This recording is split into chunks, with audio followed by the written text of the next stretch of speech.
Trump has said that he does not blame China for the, quote, unfair trade relationship between the countries. That's a far cry from statements made by Trump, the presidential candidate, speaking against the rising Chinese superpower. Now speaking in Vietnam, Trump gave China credit for working to benefit its citizens by taking advantage of the U.S. Let's take a listen.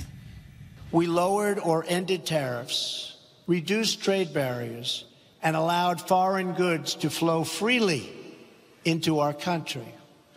But while we lowered market barriers, other countries didn't open their markets to us. Funny. They must have been one of the beneficiaries.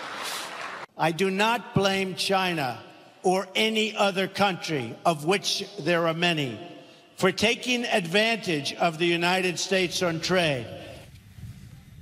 And our international affairs correspondent, Bianca Zanini, joins us in studio now. Bianca, funny, Donald Trump says, and that's thought we heard from him. It is quite funny. It seems like somewhat of an ambiguous statement he made there after saying so repeatedly, America first. What happened?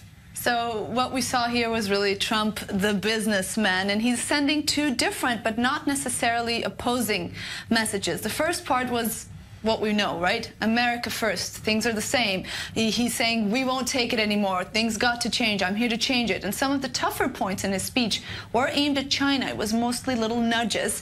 And this is where it gets interesting, of course, he didn't actually go out and blame China. He didn't blame any country, really, but specifically China is what makes it interesting. The relationship he has with Chinese President Xi is very, very interesting. He was actually saying, we know you guys are taking advantage of us, but I get it. It's business. That's how it is. Actually, hats off to you because it's our own fault. It's my predecessor's fault. And we know that Trump is at his best when he's a counterpuncher, when he has the opportunity to come and say, I'm going to save this. I'm going to be the one changing it. So he's coming with an agenda. He's going to push for it. And this is the best way he has of doing that.